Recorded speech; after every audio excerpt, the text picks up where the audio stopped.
গোপন সংবাদের ভিত্তিতে চট্টগ্রামের সিআরবি এলাকায় অভিযান চালিয়ে নগদ টাকা, মাদক এবং দেশীয় তৈরি অস্ত্র উদ্ধার করেছে যৌথ বাহিনী। এ সময় পুলিশের তালিকাভুক্ত মাদক সম্রাজ্ঞী হিরুনি সহ 4 জনকে আটক করে তারা। ভোর 6টায় শুরু হওয়া অভিযানে 9 প্লাটুন সেনাবাহিনী, পুলিশ এবং বিজিবি অংশ নেয়।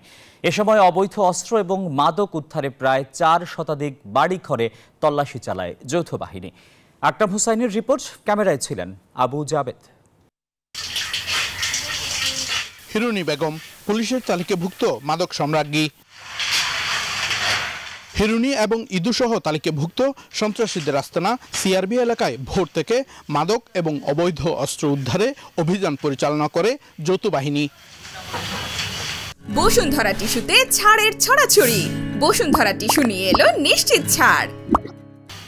এর আগে একাধিকবার অভিযান চালিয়ে এসব মাদক ব্যবসায়ীদের গ্রেপ্তারে ব্যর্থ হয় আইন শৃঙ্খলা বাহিনী। এবার যৌথ বাহিনীর অভিযানে হিরুনি গ্রেপ্তার হলেও পালিয়ে যায় ইদু। এই এলাকায় ইদু, এই যে হিরুনি এবং এর একটা মাদক ব্যবসা সিন্ডিকেট নিয়ন্ত্রণ করছে, কিন্তু এই জায়গাটাতে চারদিক দিয়ে পালানোর পর থেকে আমরা বেশ কয়েকবার অপারেশন করেছি, কিন্তু তারা কোনো না কোনোভাবে তারা সরে যায়।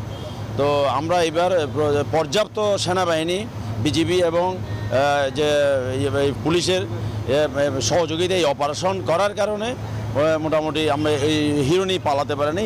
সন্ত্রাস এবং মাদক নির্মূলে রেলওয়ের জায়গা থেকে অবৈধ স্থাপনা উচ্ছেদে সংশ্লিষ্টদের সাথে যোগাযোগ করা হবে বলে জানান এই পুলিশ কর্মকর্তা।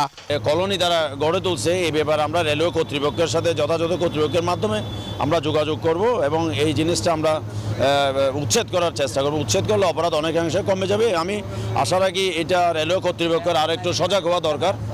শীর্ষ সন্ত্রাসী, অবৈধ অস্ত্র এবং মাদক উদ্ধারে এ অভিযান অব্যাহত থাকবে বলে জানিয়েছেন সংশ্লিষ্টরা। অভিযানে 9 প্লাটুন সেনাবাহিনী, পুলিশ এবং বিজিবি অংশ নেন। আকরাম হুসাইন, নিউজ 24, চট্টগ্রাম।